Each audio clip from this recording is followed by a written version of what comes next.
is he... I mean, if this is 2 weeks in a row, I'm going to be beyond upset. If he doesn't show up for the second week in a row because he's too busy sucking and fucking, then... Sucking and fucking and cucking? Sucking and fucking good. the men he's cucking? That's good. We should brand that. We should put that on yard signs. T-shirt? Billboards. Yeah. Get that flip book billboard going where it's just the first letter of that. And it goes sucking, fucking, cucking. I don't know what the fourth one would be, so I guess that's it. Bucking? Yeah. Lucking? Tucking. He's definitely into a lot of tucking. Hungry. I could tell you needed some help there. Hold on, let me open the door. Up? This muffled Yeah, hold on, wait a second. speech coming. Yeah. What?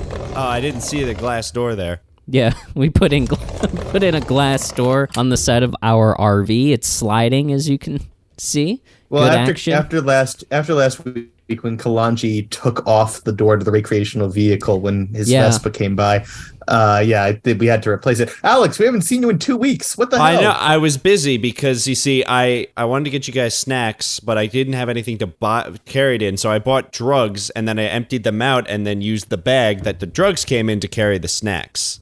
So that's not Fun Dip. That is cocaine, so be careful. Oh, yeah, it's in... Actually, wait, no, that is Fun Dip. It's Fun Dip inside one of those, like, duct tape colored cocaine bags that usually you'll see, like, the Drug Enforcement Agency will have on a table. I've got all the healthy snacks here. Skittles, peanut butter with extra cholesterol. You got your Sour Patch Kids. You got your Diet Twizzlers. You got your celery sticks. You got your copium. You got your Chinese noodles, dehydrated and what was that one in the middle there? Celery sticks? Yeah. Oh, sorry. Was this not on the list? Yeah. I mean, I'll take the celery sticks. Those were on the list, but the rest of this stuff, I mean, you know, with Mike's foodborne allergies and illnesses that he has, he's not going to be able to handle this stuff. It'll go straight through him. I only am able to eat things with that are doused in high fructose corn syrup, and there are too many. Yeah, fructose. Sucking, fucking, cucking. Fructose. Yeah, exactly. All of those. So these are going to be no good for me. Too many healthy options here. Well, more for me. The extra cholesterol I could have, yeah. But wait, hold on. You mean to tell me that you dip for 2 straight weeks? Like, it was a long meeting. That is true. We have a election coming up in less than a month, and I'm here and I'm ready for it, guys. Jeez. Yeah, I was doing good, important work, really bumping up the campaign. Yes. Do you know what celibacy stands for, Mike? Not having sex? It's an acronym. Oh. Celibacy stands for creating endless laughter in bachelorhood and chastity, yo. So I was out there doing the good shit. So we heard a little bit about this meeting because Kalanji apparently dropped by, but oh yeah, walk us through the program here that is C.E.L.I.B.A.C.Y, etc. Creating endless laughter in bachelorhood and chastity, yo. Yeah, so you come in and you turn the chair around and you're like, hey kids. That's already too much work. The chair is pre-turned and I am lowered onto it from the ceiling.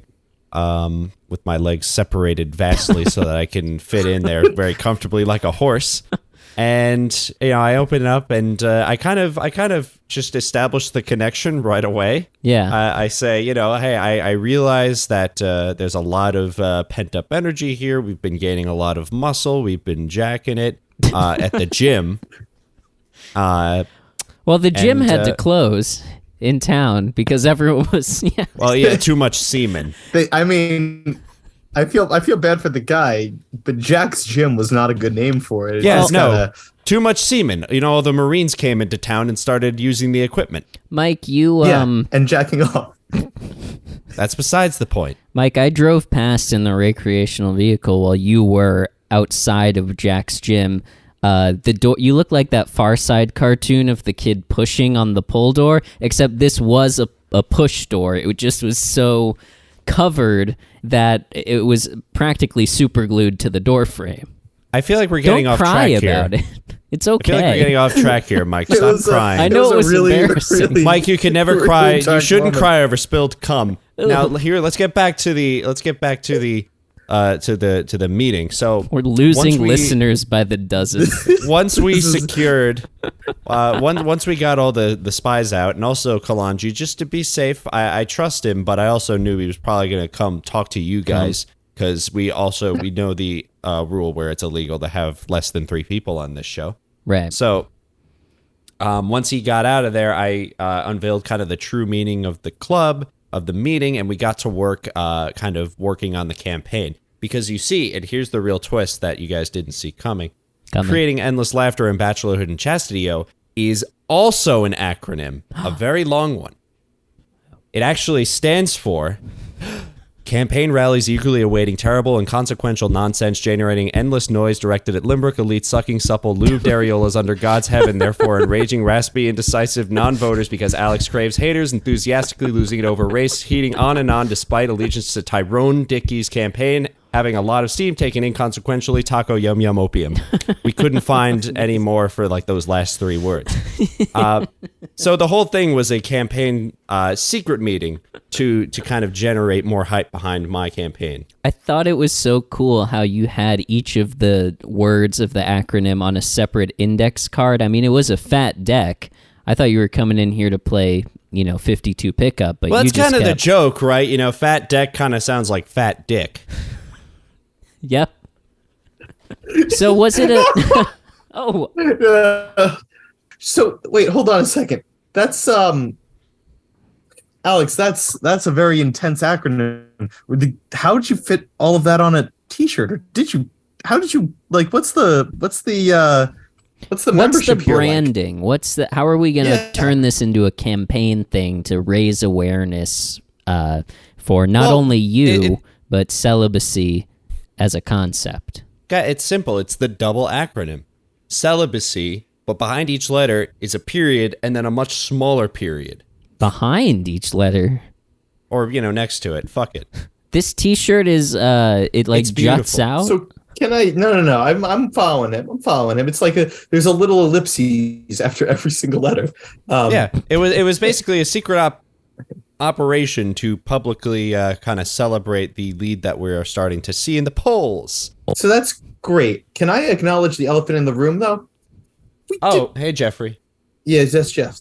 He's just here for the episode. Yeah, Dominatro. Yeah, exactly. Listen, no, he's the elephant. Yeah, Mike has them dress up as elephants apparently, and he gets on their back and he's like, "Oh, I'm in India." Adam.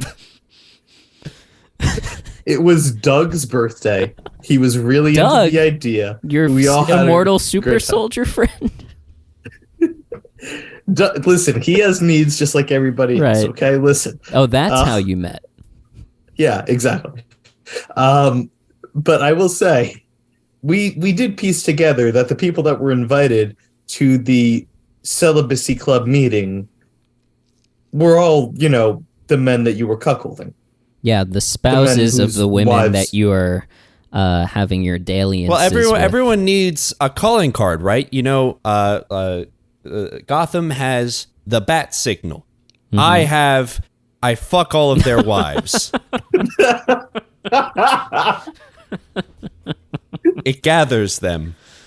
It brings them all together. Were they angry? I'm Nick Fury assembling the Avengers. I'm doing God's work out here, boys. Were they angry when they showed up, or do they even know at this point? They know because I explained it to them in a way that makes it sound like it was their own faults. Really? And how did you do this? How did that conversation go? Yeah. I told them it was their faults. And they just accepted this? At what stage of your process was it where, were you in the throes of celibacy and you were like, by the way, it's your fault, and they were very amenable at that point? I mean, there was no actual, sexualness at this particular event. It was all a ruse. It was a cover. There was a lot of humidity and steam and mildew and all that stuff coming off of. We were aware of that after the last meeting. What were you doing? Were you just doing hot yoga or something? Well, no, but they were doing hot yoga in the room next to us. Oh. Again, we were using Creating Endless Laughter and Bachelorhood and Chastity-O as kind of our cover, right? So we needed the world to think we were having an orgy in order for us to secretly celebrate the public humiliation of my opponent. Why does it have to be? Well, first of all, a couple things. I mean, they've got to stop double booking the Limbrook Christian Men's Center. First of all, it'll never stop. After they had the vegans and the carnivores, those two rival dance crews, show up at the same time, it was just a mess. I mean, 3 people died. It's a fun twist of irony, right? Because the carnivores are actually the vegans, right? And the vegans are anti-Semitic. They're both very ironic names. They're vegan. I know the vegans. You can tell because they're still bumping College Dropout as they drive down the street. Yeah, and they've only been doing that recently. Yeah, no, they hated him before, and now they're back. They're on. They're into. Now they're all Brooklyn Nets fans. They're all bumping Kanye. Yeah, it's a weird. Yeah, we don't want those types of people supporting us. Yeah, you know what we should do. Yeah, you know what we should do. We should host a Limbrick movie night of showing 21 Jump Street. I think that'd fix. That'd be not a bad idea. Maybe we rent out the Limbrick movie theater and have like a party there to hype Here, up Jonah Hill's very, very good. Yeah. Sounds good to me. I think if we're going to do that, we may as well do a Jonah Hill film festival, where we'll start with 21 Jump Street, give everyone a break, we'll do Stutz, and then we'll do 22 Jump Streets. 22 Jump Streets. That's a lot of Jump Streets. Then a break, and as a surprise encore, we'll put on Superbad. And then Stutz again, just to bring everyone down, and then finish strong. Wolf of Wall Street? Finish strong with You People, but just the scene where Eddie Murphy's talking about how much he loves Farrakhan. The vegans insisted on that. Yeah, and then if the vegans still want more, we put up This Is the End, just to emphasize this is the last movie with Jonah Hill in it that we're showing tonight. We start This Is the End until it gets to the title card, and then we turn it off. That was the end. Perfect. Go home. Yeah. I think that'll be popular. This town is big into Hill. Yeah, absolutely. But just don't tell, like, the vegans, they only started paying attention to him once he legally changed his name to Jonah Hill. If they find out what his name used to be, they are not going to be happy about this. No. I don't know. They it did when Kanye found out, it did wonders for him. So, we'll see. I don't know if we're going to keep in the detail about the anti-Semitic dance crew named the Vegans. It's really funny. It's really funny, Adam. It would be funny if it wasn't real. Yeah, that's true. All that aside, they've got to stop double booking the Limbrick Christian Men's Center. Also, why do you have to celebrate Tyrone Dickey's humiliation in private when we, as, the 61% of the town that is supporting you, have all been celebrating it publicly? He dropped out of the next 9 debates. He said he needs to focus on his policy positions. Adam. It's simple politiconomics. What's the best way to get the word out about something? You have it in secret, and you tell everyone not to tell anyone. I'm sure the whole town knows by now what went on. That's actually, I know that you've had some very questionable marketing strategies before, but you know what? That's not wrong. The word does get around. I just want to let you know, though, that the word on the town is that you hosted the homosexual orgy featuring all the men in Limbrick that you cuckolded at the Christian Men's Center. Not to worry. Sooner or later, campaign rallies eagerly awaiting terrible and consequential nonsense, generating endless noise directed at Limbrick elites, sucking supple lubed areolas under God's heaven, therefore enraging raspy, indecisive non-voters because Alex craves haters, enthusiastically losing it over, race heating on and on, despite allegations to Tyrone Dickey's campaign having a lot of steam taken inconsequentially, taco yum yum opium, is going to take off very soon. I was trying to follow that until I realized that was the long version of the same acronym. I was like, oh, is this a new one? No, that's the same acronym. Okay. You know, that one's also I'm just kidding. We got a show to do. We can't spend the next 3 hours hearing me come up with more and more acronyms on the spot. I don't know. I feel like people would pay. We can do that in the Baroness Zonus. We'll do the next layer. We'll reveal the next layer in the Baroness Zonus. A solid 20 minutes. I think that the gossip strategy at this point, you know, we've got a solid portion of the vote. You know, we're ascendant in the polls. I feel like we can turn to more subtle ways to shore up that support. I am all for it. But, you know, end of the day, I think we can just relax and take it easy. In fact, I've been thinking we should head out to Limbrook Lake because I got a call from this guy who's trying to sell this speedboat. He calls it the Rawboat Boat Roan. And he said that, you know, we can come down anytime and ride it. So I'm pretty excited for that. What do you guys think about that? I think that's a fantastic idea. I really do. Sounds fun. I could use a break from the car. Yeah. Grand open seas, and we can hear the mutter of the motor. You know, it goes the open ocean of the lake. Yeah, the open ocean of the lake. Yeah, exactly. To be clear, like Limbrook is a pretty landlocked place. The Limbrook Lake is more of a large puddle, but it is enough for a boat to technically stay afloat. So it is that's good enough. It's a nice place. It's a one at a time lake, so you can fit a boat in it, but you can't fit two boats in it, unfortunately. Mm-hmm. So, like, how fast is the Rawboat Boat Roan?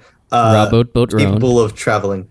Capable of traveling? Yeah, how fast is that? Like 30 knots? Are we talking faster than that? I don't have a great conception of knots, but the guy said 500 knots.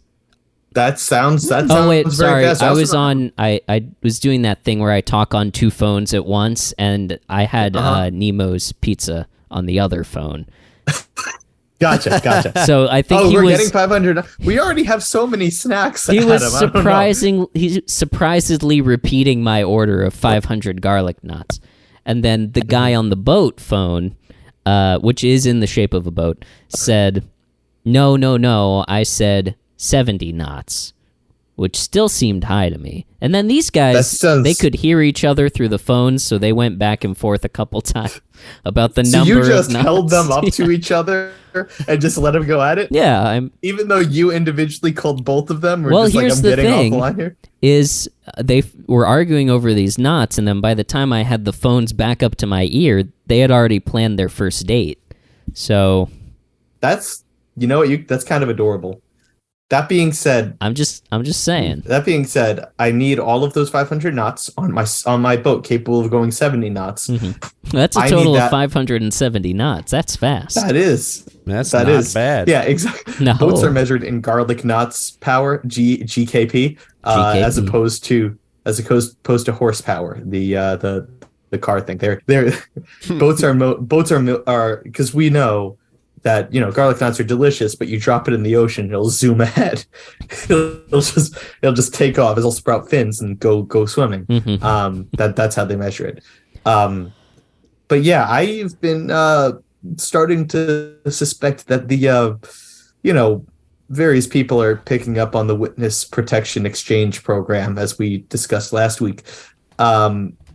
Because as I walk around Limbrook, I'm starting to get followed by people that, you know, are very clearly flat earthers and French, and sometimes French flat earthers. So I just, you know. In what way? Is this clear? It's very clear because I can hear them speaking French, saying, and they keep saying le monde, right? That's French for world. Yeah.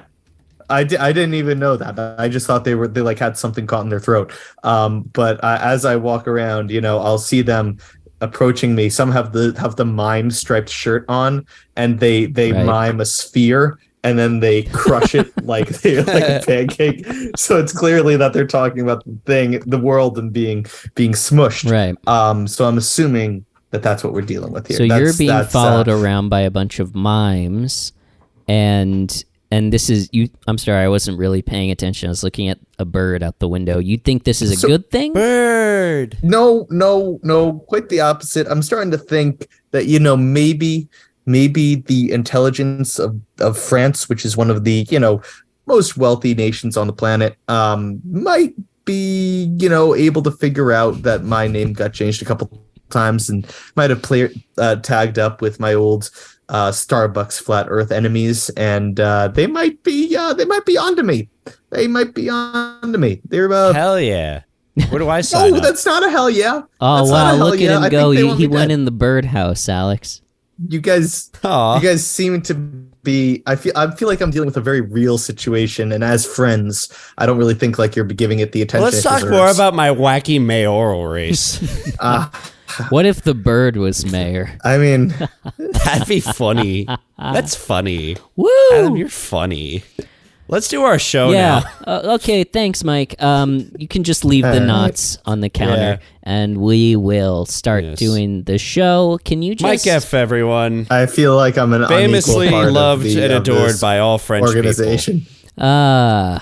So let's just plug the Lenovo in, and it's going to take a second because the solar panels need to heat up, and there we go.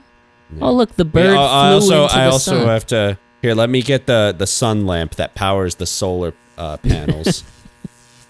There we go. Which, of course, is plugged into a diesel generator. Yes. Mike, can you start the generator? Yeah, you got it. Hold on, I'll crank it real quick. There we go. Here we go. Okay, and I'm gonna pour some pure petroleum into the diesel vending machine, and $15 going in. Wait, be careful. Don't pour it too quickly. We'll I'm just gonna go snort some Utonium just for the hell of it. We care about the environment here at Everybody Alex, be careful that Raymond. Our miniature nuclear power plant 3-inch island doesn't have a meltdown. That would be bad. Of course it would be bad. Okay, I think we have enough diesel to power the diesel generator that powers the sun lamp, that powers the solar panels, that powers the fan that powers the wind generators. That powers the Lenovo. And recording. Welcome to Everybody Loves Raymond. My name is Adam Rudy. I'm here with Alex Shear. Hello. Prospective mayor of Lynbrook. Celibacy. Author of... Did you write a book about it? The celibacy method? No, I'm getting a ghostwriter to do it. Anyone know if Kalanji's free? No, but I do know a guy who has a lot of parchment who maybe can do it for you. Oh, yeah? And who's that guy with a lot of parchment? Well, that would be none other than Mike F., who is that guy. That guy right there. That would be me. Mike F. That's me. Yeah. And we are here to talk about, as we always do and exclusively do, each episode of Everybody Loves Raymond in great and excruciating detail. Today we're talking about Season 2, Episode 20, and it's called T-Ball. It's going to be an exciting one. First, I have to mention this, though, because we didn't mention this last time, since Alex wasn't here. He was busy. Correct. Sucking and fucking. But since we made it to last week, Season 2, Episode 19... we have surpassed, by episode number, like by the number of episodes that we've covered, we have surpassed Must Love Raymond, formerly the longest running Everybody Loves Raymond podcast, and we are now officially the longest running Everybody Loves Raymond rewatch podcast in the world. Someone call Guinness. They're not going to care. Hooray! Good job, guys. Yeah, proud of us. We can retire. If we stop now, it's extremely unlikely that anyone is going to care enough to surpass us, right?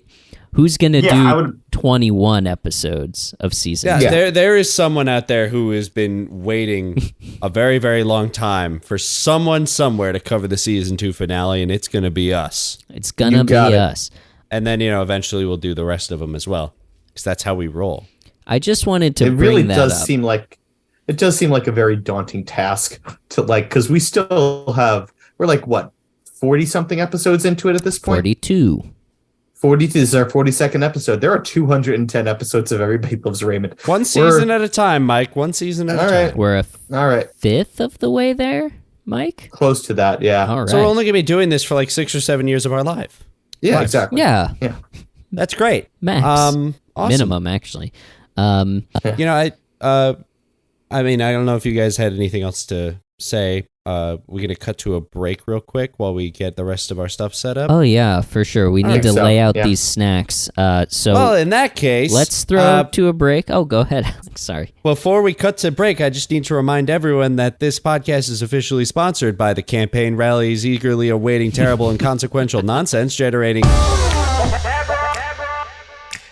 The suggestion for improv is whatever this pencil says. This pencil says W.H. Smith because it was purchased in London Gatwick Airport. All right. W. Yes. H. H. It's me, Smith. It's time for us to get on our plane.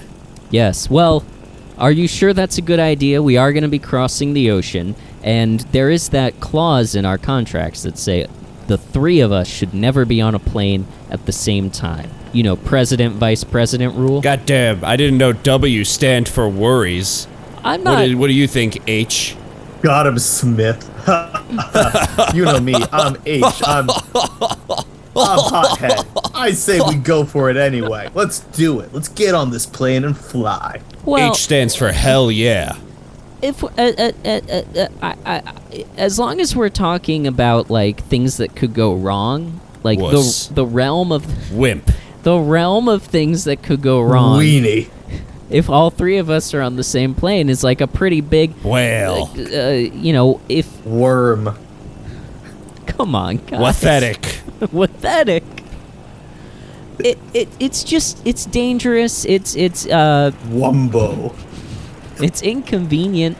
Honestly, I'm just worried that if we're all three on the same plane and we're talking the whole time and having one of our classic discussions where you two bully me for, 3 hours. Whatever. As we cross the Atlantic on our personal Concorde, I'm not going to have time to listen to my podcast. I like to spend these flights engulfed in... What podcast do you listen to? What's the problem here? Well, I didn't really want to tell you guys this because it's kind of embarrassing. Why? Well, it's not a public podcast. It's actually a paywalled podcast. I paid money for this. It's the Baroness Zonus. It's the premium feed of Everybody Loves Raymond. Whoa! Hey, I know that show. Wait, that's a great show. H. Smith. Yeah. You listen to Everybody Loves Raymond? Yeah, that's why they call me H for himbo. Yeah, that's why they call me Smith for guy who listens to Everybody Loves Raymond. Great. I'm so glad that you guys are tell interested. Tell me more about it. Well, do you skip? You're one of those people who skips ahead to like 37 minutes so you don't have to hear the fun part? Yeah, I don't got it. I don't want to. They talk way too much. That's a waste of time. You're a busy man.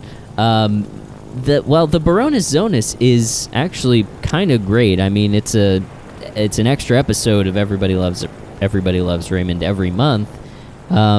And here's the cool thing about it. This is not a subscription. This is a pay what you want one-time deal. I mean, you can pay more if you want, but you don't have to. You can pay as little as $1 one time and still have lifetime access to the Baroness Zonus. That's incredible.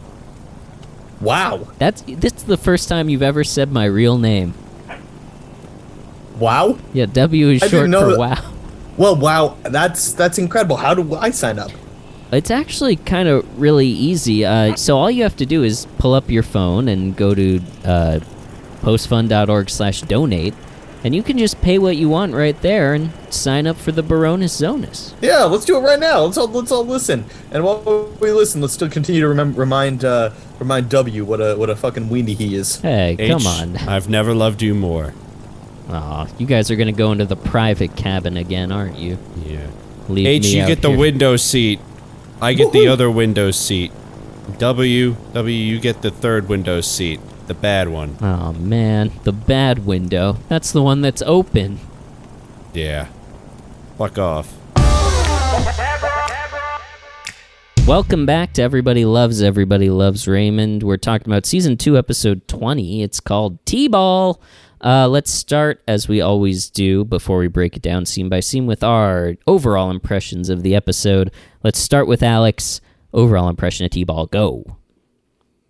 I have a lot of feelings about this episode, and I will tell you why right now. Firstly, I feel weird about this. I played T-Ball as a kid, and Little League, and I hated it famously. Everyone who knows me knows that. Very famously. Yes, it was the only thing I was known for a while. So it's like kind of seeing that kind of brings me back to this idea. I was definitely the kid in the outfield eating the grasshoppers. And it was kind of this thought of like, if I was in Ray's shoes here, there would definitely be a lot of things I would have done differently. But if I found myself in kind of the mid section of this episode, I feel like I would have done a lot of it the same. Like I'm such a, like, I think Ray's like keeper of the peace mindset really came out here, and I was really with him up until the end. I don't know why I'm talking about this. This is overall impressions. I like the episode. I thought it was funny. Okay, great. Please, someone else talk. Mike, take it away. Okay. I also have mixed feelings about this episode. I'm going to go into detail, and I don't give a crap what part of the episode it is, because I don't know where else I'm going to discuss these feelings. So I thought it was funny. I thought it had a few very good moments. I agree with Alex. Typically, I'm one to avoid conflict, even if it is conflict inspired by, in the words of Robert, a weenie with a clipboard. But I was so like, here's the thing, right? Mr. Weenie Man, whose name I forget off the top of my head. His name is Brian Trenbreath, of course. How could you forget Brian? Yeah, Brian sucks. Let's just make that clear. Brian is awful. I hate him. However, I will say that. So I'm more in Ray's shoes. It's like, all right, avoid conflict, whatever. It doesn't actually matter. However, I will say that I think Deborah kind of jumped the gun a little bit. Like drew a very, very, very hard line in the sand after not a lot of time had passed. And I don't know if that was the right thing to do. However,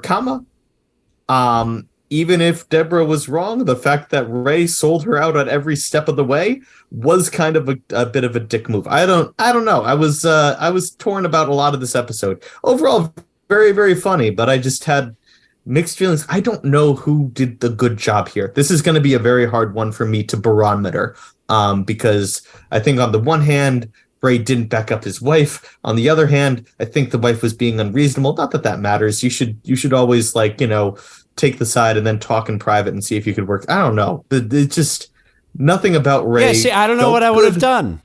Yeah, because it's like, on the one hand, it's like, yeah, you can't be that pissed that early, because you could just say, oh, fuck, all right, we'll do the snacks next week and get it over with. Get off my back, man. But on the other hand, Ray did kind of like make Deborah seem more unreasonable than she was, even though it wasn't like a great thing. I don't know. It's kind of my thing of like, yes, it was an unreasonable circumstance. Yes, she was right to push back, but I don't know if I don't know. I don't know. I don't think in the moment he should have tried to go against her. I think you need to put up a united front in the moment and then maybe change together later on. But yeah, Adam, what are your thoughts on all of it? I agree. It's very weird.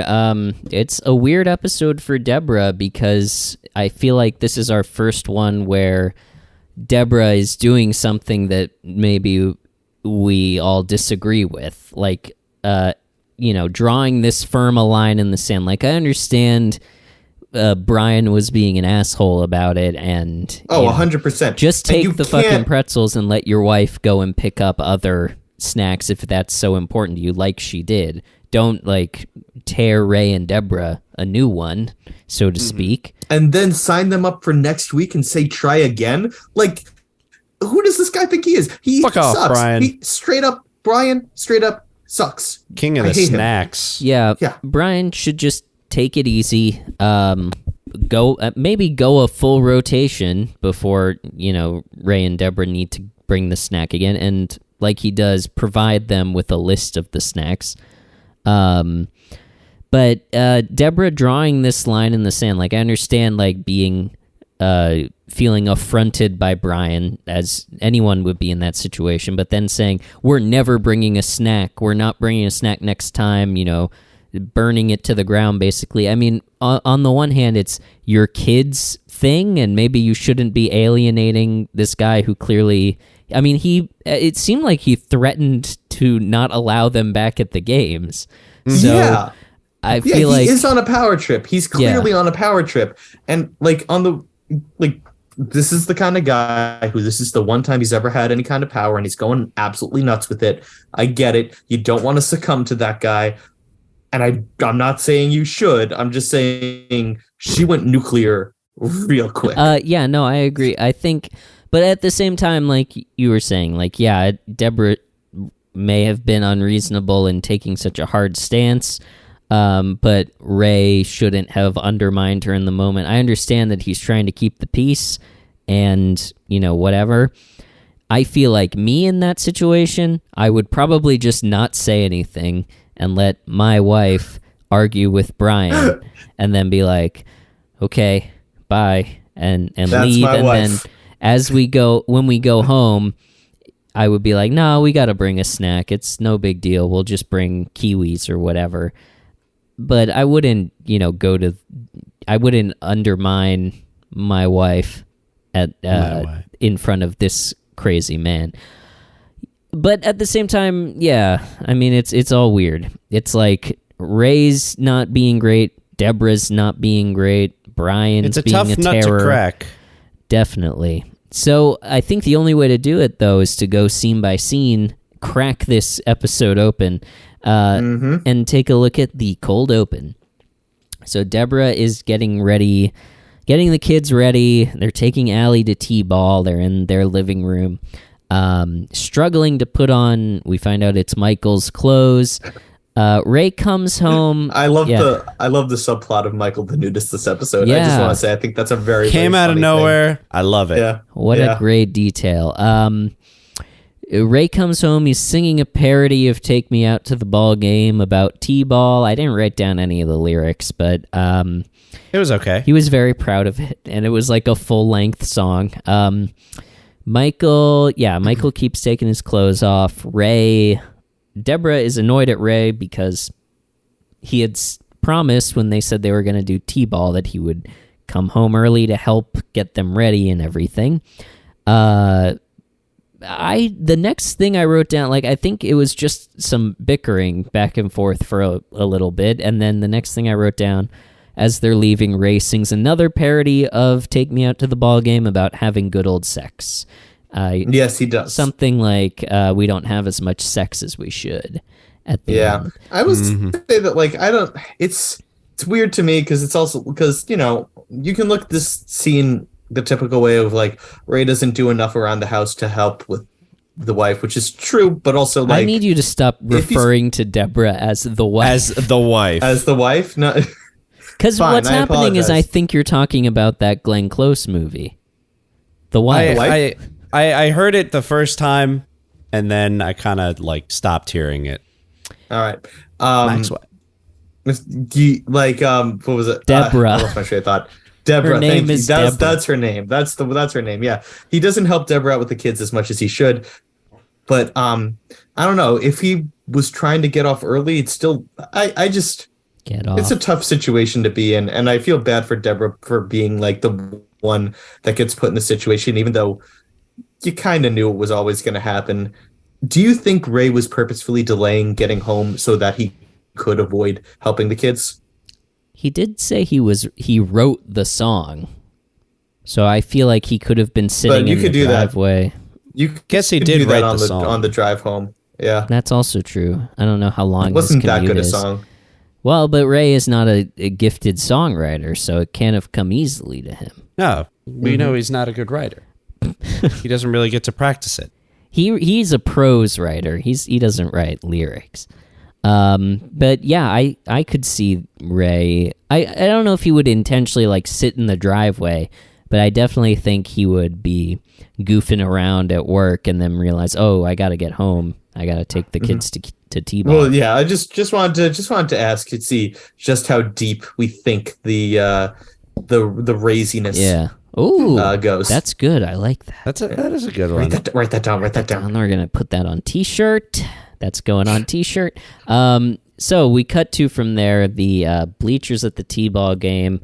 I like that we get an establishing shot of some kids playing T-ball, and then we cut to this set of the T-ball bleachers with the fakest background I've ever seen. That literally it's a suburban street, and there's a glare coming off of it. I didn't really take a good look at the background. I didn't either, but I'm very happy that you did, Adam.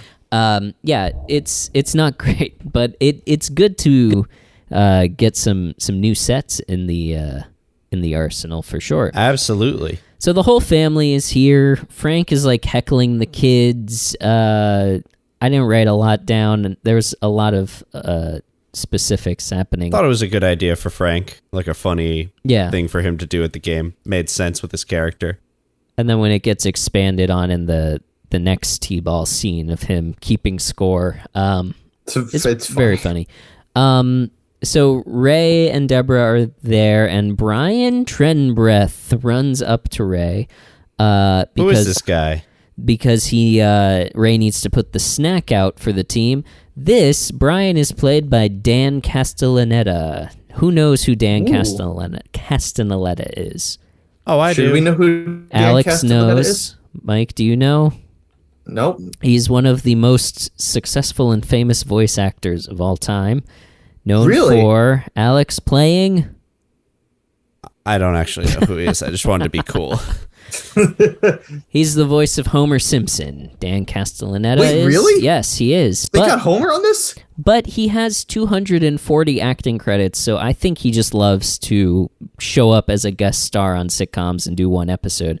Because he's done that, like, obviously dozens of times.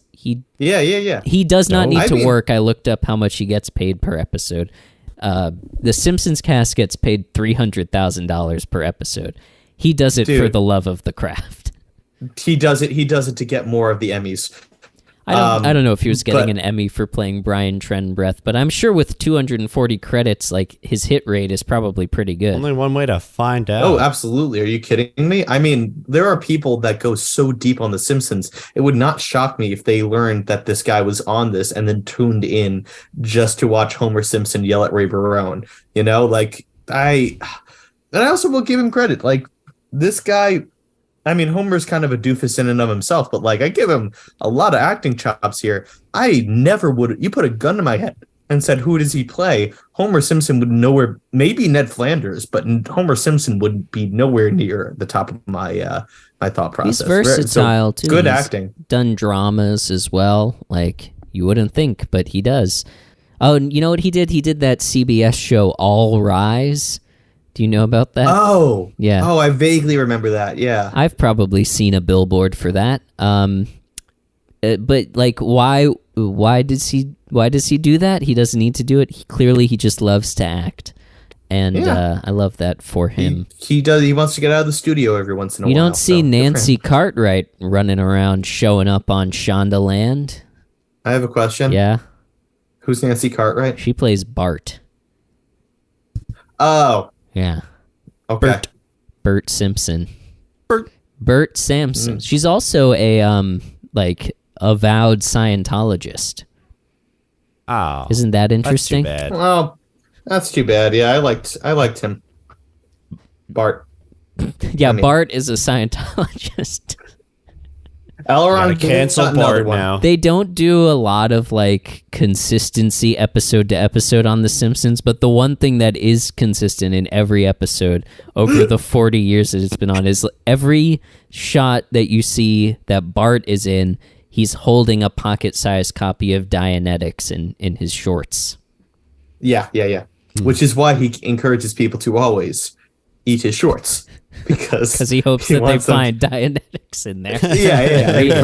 It's another one. Yeah. Every DVD copy of The Simpsons comes with an e-meter. Incredible. All right, that's enough. Yeah. Fair game. So Homer Simpson comes up. Yes, Dan Castellaneta plays Brian Trenbreath. He comes up to tell Ray to put the team snack out. And then Clearly Ray and having, Deborah. like, an anxiety attack while he does it, by the way. Oh, the team snack needs to get out now. It's the 4th inning. I think that would be good. I think we should put it out now. Don't you think that would be good? I think that would be good. He's really stage managing this T-ball snack. As it's we've very kind important of to him. Come to a kind of like an unspoken understanding that this is kind of the only thing that he has control over. I think Mike's mentioned that. It does seem earlier. that way. Like you totally see that. He's an optician, but I don't get the sense that he has his own private practice and is the boss or anything like that. You think he's like the Walmart eye doctor? Yeah. Yeah. Which is a real job. You need a doctor for that. You need to give the prescriptions, but also right. But it's different. Not eye doctor to the stars. It's like he's just a working optician. Yeah. So yeah, he's very nervous about it and I guess anxious. Ray and Deborah unpack their snack bag, and it's pretzels and Hawaiian punch. Everyone is flabbergasted by this. A woman who we find out her name is Lisa, no relation to Nancy Cartwright, comes up. I wonder if that was a nod. I wonder if that was intentional. Maybe. Honest. Yeah. Why not Marge? Because I think they're supposed to be married. Yeah, that's true. That'd be funny. Maybe though. That would be too on the nose. Her name was Marge, and then the kid who's eating grasshoppers is Lisa. No. Okay. No, that would be good. No, I'm saying that okay. Would be not. Yeah. So she comes up. This woman who we find out her name is Lisa. She sort of sidles up to the snack table, like, oh. She's judging it. This is, by the way, Jenny Buchanan. She has 5 credits, including a West Wing episode, and the Kevin Costner movie The Postman. But what's interesting about her is that she has spent the last 19 years teaching yoga in Pasadena.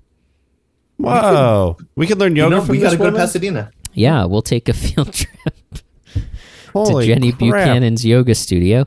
No, she seems to be very successful, and it's like I didn't read too closely, but it's like a for older people, like a gerontology yoga kind of thing. We could blend in. That's probably our skill level anyway.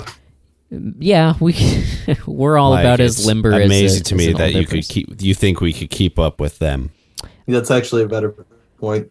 But Lisa, judges their snacks, and then Brian explains that they didn't follow the approved snack list. He gave them the snack list. Deborah says she never got the snack list. Ray sort of immediately apologizes and is like, it doesn't really advocate for the pretzels and Hawaiian punch. But Deborah is upset. She draws that line in the sand. She pushes back at Brian, and they argue about this for a little while. Lisa leaves and comes back as they're bickering about, why not just take the pretzels? This is a perfectly fine snack. She's got apples, trail mix, and kiwis. Here's right where I thought Ray's big fuck up kind of was. Like, and this kind of comes in a little, I kind of came in with this a little late. Mm-hmm. But, like, the idea is, like, right, like, Deborah had to get the snacks because Ray was busy. Ray got the list. He never gave it to Deborah. So this whole misunderstanding is his fault. That's true. But from this point forward, he's trying to kind of make up for it and not hurt, either side as much. And he ends up just kind of fucking everything over with this one big mistake. I also will reiterate that, I don't blame Raymond. Let's be real. This is a level of specificity that is not needed for a T-ball game. It's unreasonable for him to do it. Sure, he took the blame, which is what he should do in the moment. But also, come on. Let's not pretend that Brian has any leg to stand on. This is a bit absurd. They didn't listen. If their snack was Big Macs, they would have. I could understand that being a problem. Right. If their snack was something, that would deeply be unhealthy, or if they brought peanut butter and a kid was allergic to peanuts or something like that, I could understand that. Pretzels are a fine snack. Pretzels are a normal person. They're snack. fine, yeah. They're not like a fruit, but they're not like a potato chip. They're a little high in salt, but other than that, they're great. I'm gonna say it. They could have brought Pringles, and I would still be on Deborah's side. It's fine. It's a kid's t-ball game. They're 5 years old. They can eat the stuff. They got a lot of time to work it off. They're okay. Yeah, it's that's also true. Yeah, it's so yeah. Okay, fine. Because in all honesty, if I was one of those little kids having a horrible time at t-ball, and then I hear snack time, and then I come and there's a fucking plantain on the table, I'm not coming back. What would be worse, plantains or celery sticks? Plantains. You gotta cook them. Yeah, plantains are. You think the kids are gonna be the ones individually cooking them? Yeah. What, they think I brought my Easy Bake Oven from home? No. Too big. Too big. I have little hands. I'm 5. When Give me the celery. When Brian is talking about the list, he doesn't say like, oh, these are all free from allergens. It's like he just has arbitrarily made this list of foods that he deems to be the appropriate ones. So, he doesn't really have a leg to stand on here. Even then, you put a list of things to not bring. You don't bring you don't give this. This is just absurd. I don't know the level of. Yeah, we get it. This guy's on a power trip. / he's parodying the overprotective parents. Yeah. But no, you're right. You do the list of oh, this kid has an allergy. Please don't bring anything with nuts in it. Yeah. Or exactly. Which again isn't a problem because you know what Lisa brings? Trail mix. That's true. Clearly, there's a high nut tolerance in this group. Yeah. Alex knows about that. I knew it was coming, and I can't blame you. Yeah, Brian. Fuck Brian. Woman. This is my bullet point. Woman returns with apples, trail mix, and kiwis. So we've covered that. This just in. Brian and Lisa offer to let Ray and Deborah go have their spot, go next week, bring the snack. But Deborah's like, fuck that. And then she's like, no, we brought our snack. This is our snack. And Brian at that point is like, well, then maybe you're not the kind of people that we want at T-ball. Which it seems like an escalation. Deborah sort of storms off. Also, I just gotta say, typically T-ball, it's the kids, but it's also typically T-ball is like a multi-town / multi-team thing. Is it just the same group of kids playing each other every single week? Maybe. Because if that's the case, then that's fine. But if they're playing different teams, how does this guy have the unilateral power to remove someone from a T-ball tournament? T-ball, I don't know. It's just I have no idea. It doesn't add up to me. Maybe he means that he'll ostracize them and oh, Ray and Deborah aren't in the snack rotation anymore. Did you hear what they did? Smear campaign. Yeah. Yeah. No, but Deborah sort of storms off, and then Ray is apologizing, and then Michael runs across the set, mostly nude, and Brian is like, oh, where's that child's parents? What a shame. And Ray is like, oh yeah, I don't know. Yeah, pretty funny. Also, by the way, just proving again that I absolutely hate Brian. How dare you? This kid's clearly having a great time. He's enjoying himself. Free. How dare you shame? He's free to the wind. Also, what the hell happened to Robert? Yeah, what did happen? He went up. He took them to the sandbox, right? Yeah, and somehow maybe he got sand in there. Somehow, not only did Michael break free of Robert, he also broke free of Robert, stripped off all his clothes, and sprinted away, such that Robert did not arrive chasing him within 10 seconds. That's true. That's an oversight. That's pretty good. Yeah, that's a big oversight there. Maybe, I imagine the scene from a scene from King Kong where all of the villagers kind of topple the monster and then tie it down in ropes. I imagine that was the toddlers they against did that Robert. to Robert. He's over there just Gilligan's Islanding. Yeah. Do you mean Yeah, that's what I Gulliver's was looking Travels? Shush. Gilligan's Island. I didn't even Gilligan's catch Island that. is a sitcom, and I realized that as soon as it left my mouth. Don't Yeah, fight he's me. over there Gilligan's Islanding, meeting the Harlem Globetrotters. Yeah, okay, listen. Not my brightest moment. But I knew exactly what you meant, because they are very similar in a way. Okay, yeah, so that happens. Yeah, I don't know. Maybe they buried Robert in the sandbox. Who knows? Robert's just buried alive over there. Either way, Robert is incapacitated. But we cut from there to Ray and Deborah in their kitchen. Ray got another copy of the snack list. Deborah tears it up and pushes it down the garbage disposal. She says, "We are not bringing a snack." Which seems... This is where I start to be like, okay, Deborah... This is not about the snacks It's anymore. not about the snack. It's clearly about you and Brian, and proving a point to him. Which I don't know if I would do that, but I'm not going to say that Deborah, can't. I get it. The guy's being a bully. Yeah, You want to push back a little bit. I get it. It's a genuine thing. I do.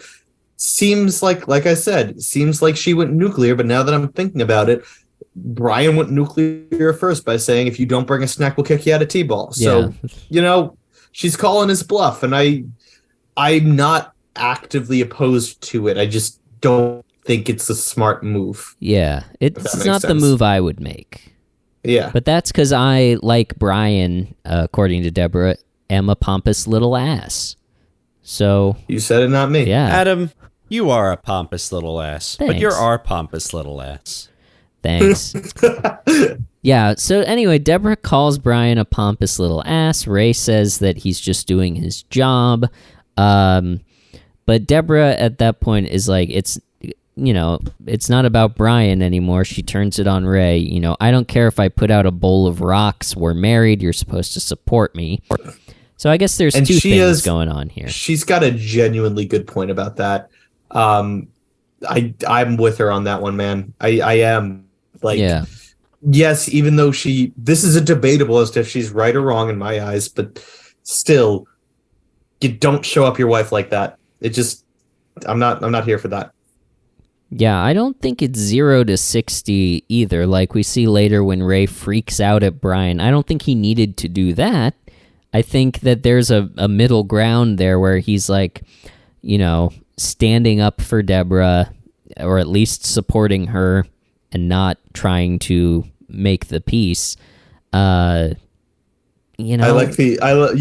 could have been one of the yes men. He could just be, Deborah could have been like, pretzels are fine, and he could have been like, yeah, and that would have been Brian. He would have been fine. Yeah, exactly. Like one of the Mean Girls, backup guys. Yeah. One of the Mean Girls backup guys. Yeah. Yeah, so Deborah says, you're supposed to support me. Ray sort of starts talking about how when he was growing up, his parents used to get in conflicts with people like Brian all the time, particularly Frank, yelling at just about everyone that they came across, including, and this gets referenced later, the toll booth guy, with, lines of cars honking behind them as Frank is screaming, "Pennies are money." So important to remember that. Such a great image. That is a genuinely very funny line. That is. And then Robert's callback to it is, I think, the best joke in the episode, probably. Or like the best one-line joke in the episode. Yeah, so Deborah apologized. She says, "I'm sorry for your whole life." But she's not backing down about this. And Ray, wanting to make peace with Brian, she calls out, "Why do you need everybody to like you?" And I think this is a recurring theme in the show that definitely gets explored in depth later on. I don't remember when, but we will eventually get to that episode. Gerard a little bit, yeah. It's the title of the whole show, Everybody Loves Raymond. I feel like there's an episode called Somebody Hates Raymond or something down the line. There is something like that, but that's a later season, yeah. Definitely. But yeah, she Deborah calls that out. She declares that they are going to show up next week without a snack, basically to get back at Brian. And then Ray says, oh, well, you know what's going to happen. Everyone's going to call us Mr. and Mrs. Pretzel, so get ready for that. And then that's the end of that scene. We cut to Ray packing up, like, T-ball stuff in a gym bag, or a bat bag. I don't know what kind of bag that is. Frank comes over. Works. Frank comes over. He's ready to go to T-ball. He announces that he's going to be keeping score because he doesn't like this whole everybody has fun, nobody wins thing. Neither do I. Frank is probably one of the people who hated Mr. Rogers. Cry. He was probably one of those people. It's a good description. Yeah. There's a section of that in that Mr. Roberts. Mr. Roberts. Mr. Rogers. Mr. Roberts neighborhood.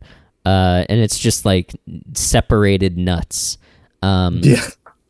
No, there's this gotta iron your ties. Part in the Mr. Rogers documentary where it's like a clip package of all these people being like, all these kids grew up with Mr. Rogers telling them that they're special.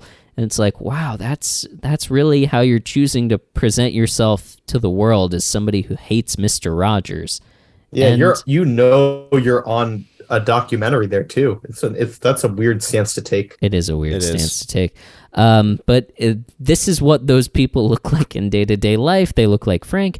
Anyway, he reminisces, Frank does, about the quote-unquote college guys like Brian who were officers in Korea and always walking around with their clipboards.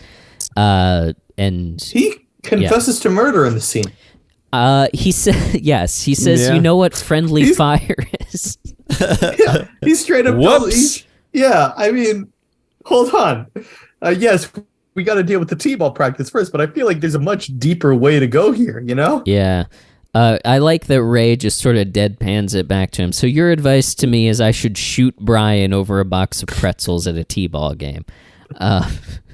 Which is funny. Frank has... Well, he said... Yeah, go. Frank says, he goes, you suggest I shoot Brian dead over a box of pretzels at a kid's T-ball game. And Frank's response is, the kids. That is amazing. Yeah, Frank had that very specific thing about, we would shoot them in the legs so that when they went back to college, they wouldn't be able to, or they would send them back to college, the ones that don't have a lot of stairs, which is very specific. I didn't follow that. What was the He joke was saying that they weren't shooting them. Oh, Ray pushes back and he's like, you killed people or they killed people? And Frank says, no, they shot him in the legs to send them back to college, the ones that don't have a lot of stairs. Because they were shot in the legs. All right. I thought it was a much darker joke, if I'm being completely honest. It's a very dark joke anyway. I thought it was, all right. Yeah, that's fine. I think Frank has killed people. Oh, he certainly has. Probably. I think He's killed American troops as well, I'm sure. Oh, you think? I think somebody took his, piece of bread in the mess hall and then he slit their throat with a razor blade the next night. You think Frank is a lot more violent than I do. I think he killed the enemy. This is the young Frank spinoff that I want to do, like a gritty war, all quiet on the Western Frank. So far, we have a True Detective with Robert Barone. Yeah. We have All Quiet on the Western Frank. We've got kind of a Mrs. Maisel with Marie. Yeah, there you go. Yeah. And I don't care about Ray and Deborah. We should have a spinoff where Deborah steps up in the House of Representatives. What should we call that show? Women of the House. That's been done. Yeah, that's good. That's pretty solid. Yeah, that's all right. Yeah. Yeah. Oh, we've got so many scripts to write. Yeah, Frank murdered somebody, and then he says that Ray shouldn't let people push him around. He says you don't want your kids to think you're, and then he wiggles his fingers. He's flapping as if he's a very small bird, as if represent gay. He's a fairy is what he was trying to go for. Oh, that didn't even connect for me. Yeah. But the message was still received. No, I still knew what he meant. Clear. Yeah. But that, I totally didn't. I thought he was just being a small bird because You small don't want your birds kids are to think you're a pigeon. Yeah. They're going to blame you for shitting on them later in life. You want that? Yes. Because not shitting on people makes you gay, I guess. I don't know. I have to call the governor of Florida to find out. There we lost another star.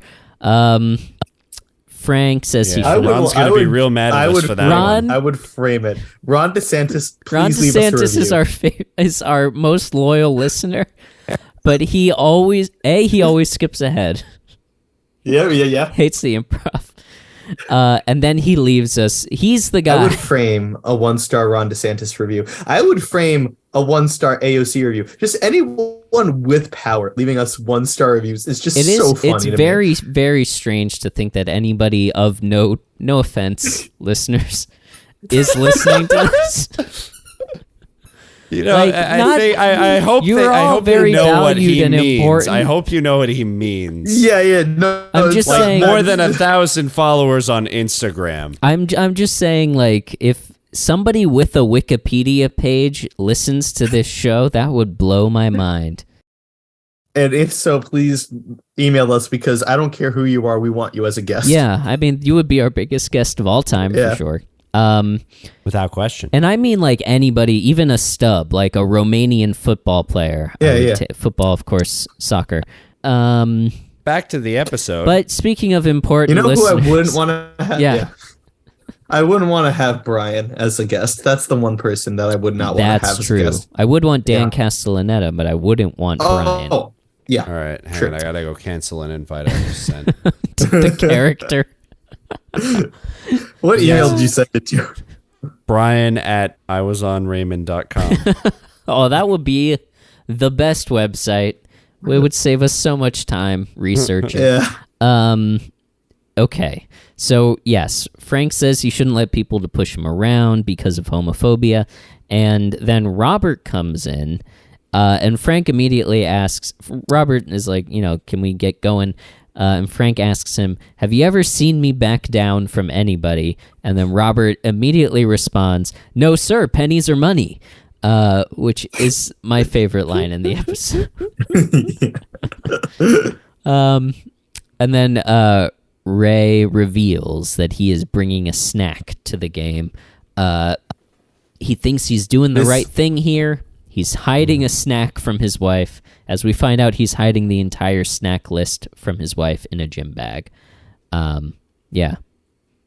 This blows the mind of Frank and Robert, who are both like, wait, hold on. This little weenie wimp boy tells you to bring a snack. Your wife tells you not to bring a snack. You're still bringing a snack? And I didn't think this was very funny, but I thought it was fine, but they thought it was apparently the funniest thing in the world, where Frank pulls the grenade, throws it, and then mimes an explosion. Well, there's a huge... it's the idea of this is not going to end well, and you are just blowing yourself up. Yeah, and that was an all right joke the first time, but the audience went on for about a minute and a half laughing, and then it comes back at 3 separate additional times after this one, and I was just like, all right, we get it. It was... Yeah. I didn't. I wasn't particularly tickled by it. It felt like my wife humor. It was my wife humor. Yeah. It was a let's be honest. Underneath it was a valid point that you should be loyal and listen to. You shouldn't go behind your wife's back and just to make this little this little idiot happy. Yeah. And to be clear, when we say my wife humor, we don't mean Borat saying my wife, which is always funny. That's golden. We mean sitcom husband joke. So we cut from there to the game. Frank is whispering the score to Ray. He's saying that Brian's kid has gotten, 6 errors? It's 57 to 48, their favor. That seems high for any sort of stick and ball game, doesn't it? Yeah. Well, not cricket. Cricket has regularly gets runs in the hundreds, but that's a different. I don't acknowledge cricket. Because of my ongoing lawsuit with Cricket Wireless, I do not acknowledge the sport of cricket in the world. But all right, I legally can't. It's like Huey Lewis with the Ghostbusters theme. I just can't talk about it. Gotcha. I will say though that I have kept score at baseball games. I greatly enjoy keeping score at baseball games.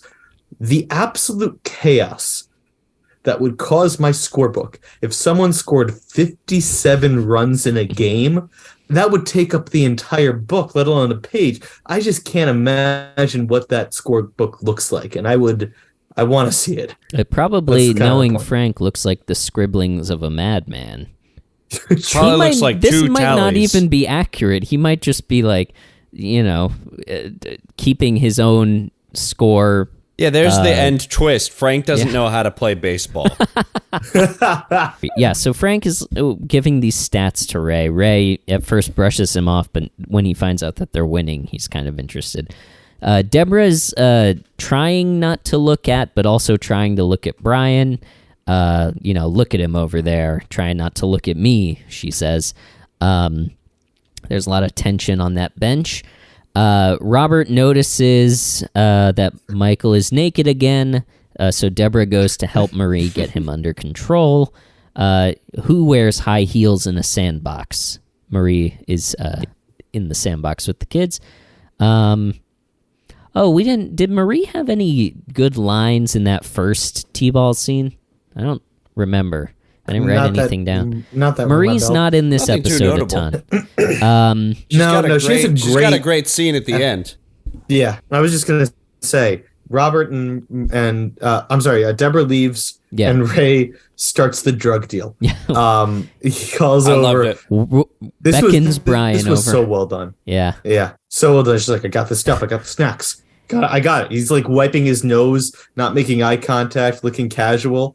Brian, it's under the.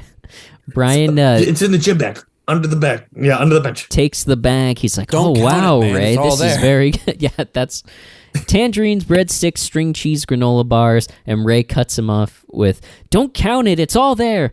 Like I don't know if that's a specific reference. I feel like that's just a general genre kind of thing of like the drug deal with the suitcase full of money. Yeah, absolutely. It turns out that Ray brought everything that's on the snack list, but he doesn't want any thanks. He tells Brian to take it and go, but Deborah comes back, and Brian, not knowing that Ray is going behind her back, is trying to thank her. Ray keeps trying to cut him off, but Brian eventually does get to say thanks. At which point, was a line. Oh yeah, Brian Trenbo does not never lets a good deed go unnoticed. And Ray's line is, "Could you do it just this once?" Yeah, and then Brian does manage to thank Deborah for the snacks, and then Ray absolutely freaks out to a degree that I don't think we've ever seen before. Tells him to shut up about the snack, takes the bag, dumps it all over the ground, screams about the plantains and how Brian's kid is terrible at T-ball. I went to the score. You couldn't put bananas on there. I did. That's a valid point. Score 3 times. Yeah. I ate 2 of them before I realized you had to cook them. I loved that line so much. Guys, I'm just gonna say it. I think this was worse than the funeral. More embarrassing than the funeral. Unfortunately for Gus, there are more people here witnessing this than at his funeral. So in that sense, yes, it's definitely worse. The best line though was the closer. This one actually made me laugh, where he goes, "We're losing out here because your kid is out there eating grasshoppers. That's not an approved snack." That got me was as a good well. line, yeah. And as he finishes his rant, there's a cut to all of the T-ball kids watching from behind the fence, just dumbfounded. And Frank and Robert, I thought this was really funny, getting up and just quietly moving to the back of the bleachers. And Ray storms off at this point. Deborah apologizes to Brian and is, just happy to drop the feud. And Brian is kind of traumatized and in shock. And he says, you don't have to bring snacks anymore. And he crosses them off of the list.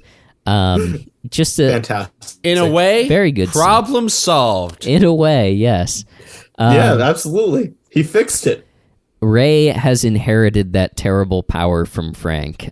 You can just imagine all of those people that Ray described having felt Frank's wrath, being kind of similarly affected. So we cut to from that scene. Ray and Deborah in the living room. She brings him, of course, a Canada Dry ginger ale. They seem to only, by the way, drink those very small bottles. What's up with that? Who knows? Good question. Good question. Couldn't tell you. Get a 2-liter, pour it out, There's lots of better ways to do this. Anyway. You could drink it right from well, no, actually, it's product placement purposes. That's what it is.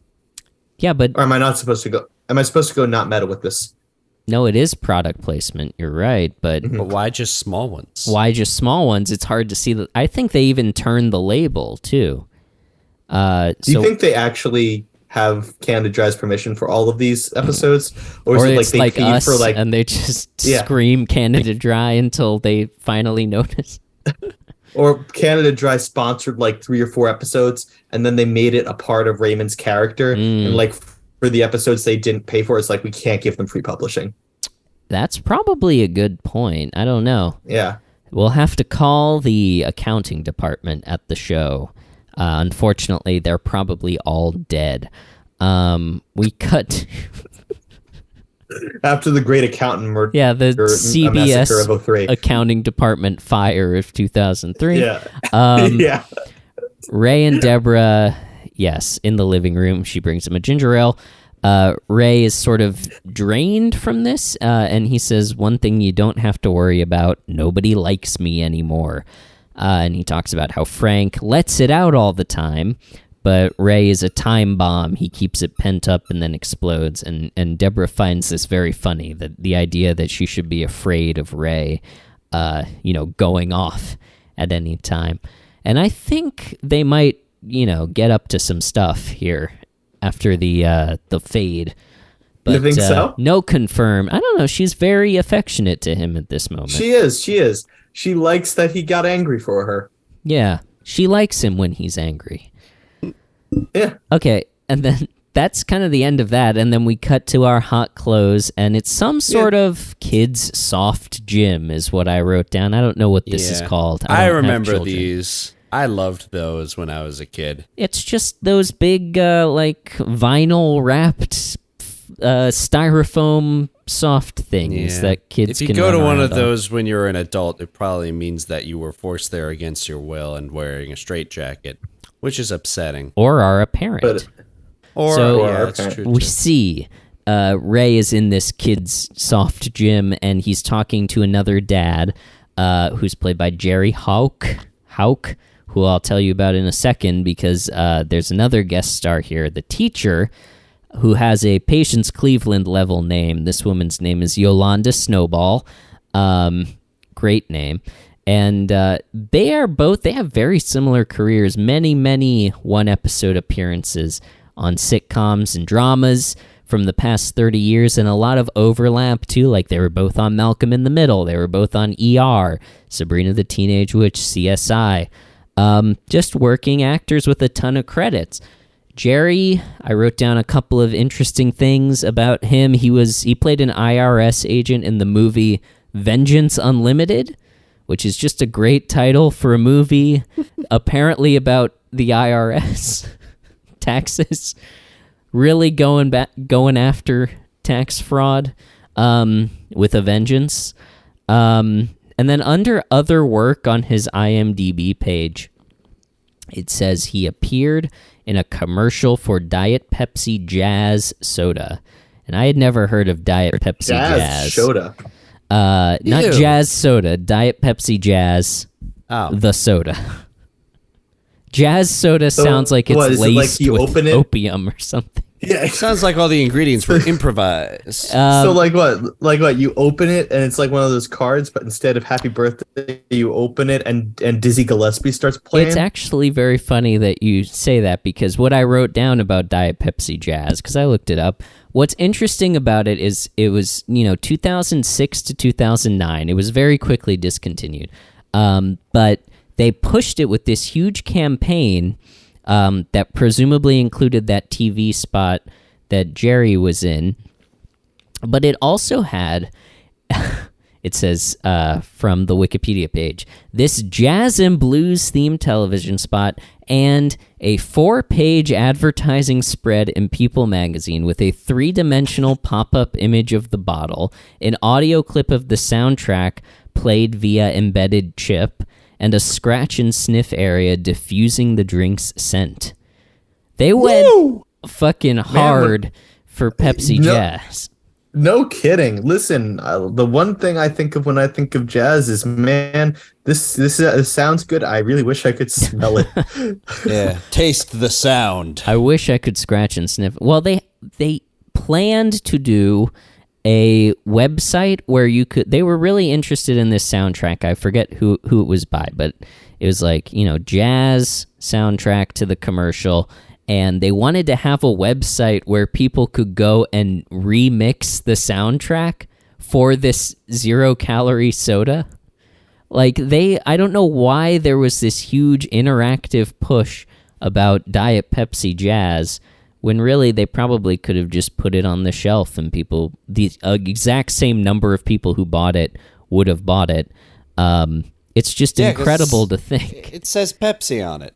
It's Pepsi, it's jazz. It was like they were dessert flavored. So one was like cherry vanilla, caramel. It's just a very interesting moment in history. I forget. Why are we talking about Pepsi Jazz? Because this guy who had one line in this episode also appeared in a commercial for it. Oh, okay.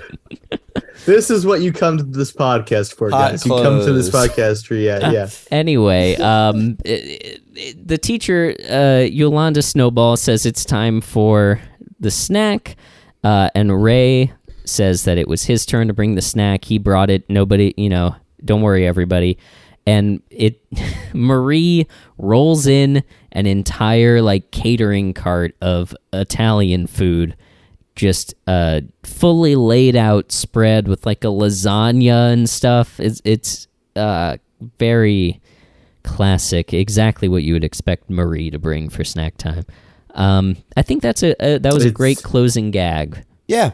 It was, and you finally have Ray being liked by people again. Yeah, he's very popular in this moment. I wondered if these were all the same extras from the T-ball. I didn't look too closely, but we will never know. If you were one of the extras in this episode, sorry, background artists, come on the show. Come on the show. Honestly, come on the show. I would love to have an extra. I'd love to hear about your experience with Phil and Ray and all of the actors. And I really the would. Wrangler who put you into position. Let's, though, turn our attention to the scale from 1 to 10 on which we rate Ray's performance, because this was Season 2, Episode 20, T-Ball. Rate Ray's performance as a husband, brother, son, father, snack provider, spectator, scorekeeper, comparing him on a scale of 1 to 10 to the great and terrible dads of sitcom history, 1 being your Walter White, Don Draper, the men who actively harm their families, 10 being the great sitcom dads of all time, Uncle Phil, Danny Tanner, Carl Winslow, Gomez Adams, as Mike likes to bring up. Alex, give me one more great sitcom dad. No. Mike. Mike Heck from the Mike middle. Heck from the middle. Oh, that's a great one. Yeah, That's a good one. He's an interesting one because he's emotionally stunted. He's not really good in that sense of things, but he tries his ass off to be a good dad. So I'd put him up there. Okay. Well, we're gonna clip that And then that is going to be the very first sound that people hear when we finish Raymond and we move on to our middle podcast. Hey, it's got Patricia Heaton. It does. That's the and I think Doris Roberts is in an episode, if I recall. She does a guest appearance in which she appears as Brick, who's one of their kids, as Brick's teacher who hates I forget the mom's name, but she hates Patricia Heaton's character. It's fantastic. That is great. It's very well done. Yeah. So that's something to look forward to in about 355 weeks. But until then, let's give our ratings here. Alex, if you consent to doing so, please share your rating for Ray for this episode. So let's walk through it. I like I said, I'm very torn about this episode and Ray's performance in it, because for a large portion of it, I feel like I would have played it the same way. I would have done the drug deal. I would have tried to make both sides happy. I would have tried to kind of de-escalate the situation. But you guys bring up an excellent point of Ray not really being there for his wife, not standing by her, even though I don't agree with how she handled the situation. I do think that it is important to stick with your partner.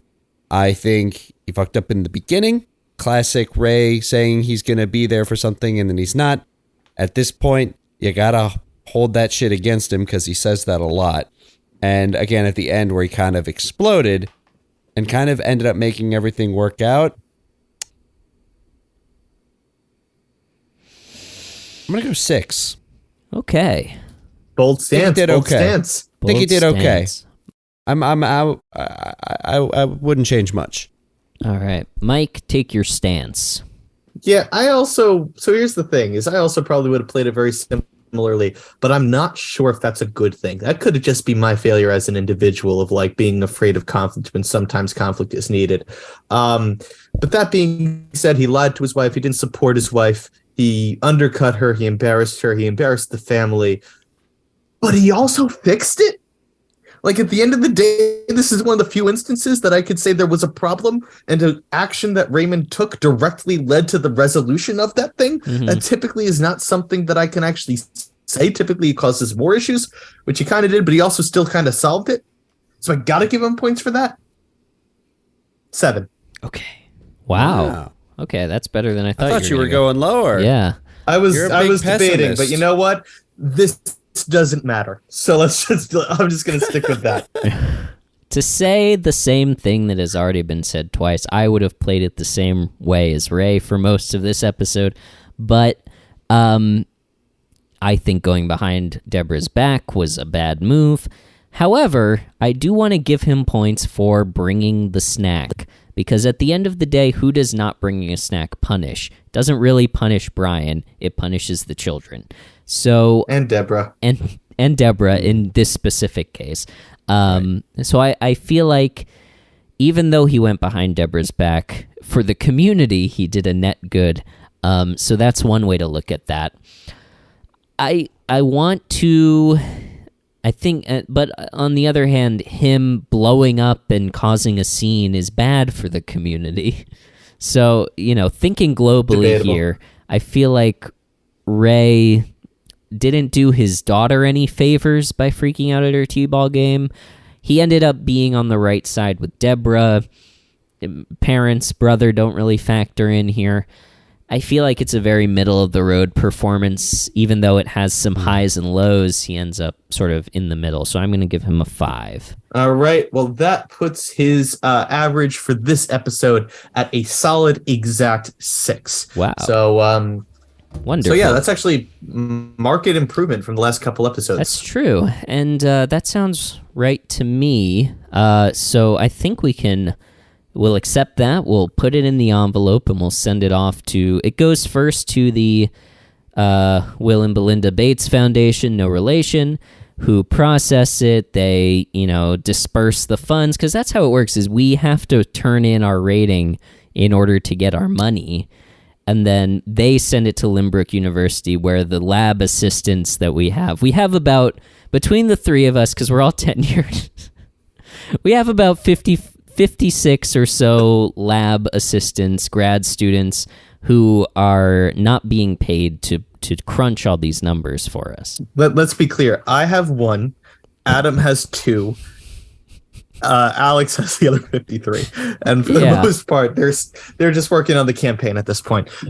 That's true. I'm glad that we finally resolved for the people that were desperately wanting to know the answer. People wanted to know the workflow. Yeah. Yeah, the in detail, the logistics. They're dying to know the behind the scenes, but they won't sign on to the Baroness. How about that? Well, now that they know that we can take money, the Will and Belinda Bates Foundation, no relation, dead drops money for us under a tree. But you don't have to do that for the Baroness Zonus. You can pay through the website.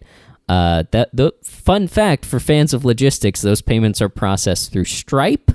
So big Stripe fans in this household. Speaking of the Baroness Zonus, that's a donate, postfund.org/donate, so you can go get lifetime access to our monthly bonus episodes there. You can go to Baron Zone on Facebook and Instagram. You can go to raymond@postfund.org to email us.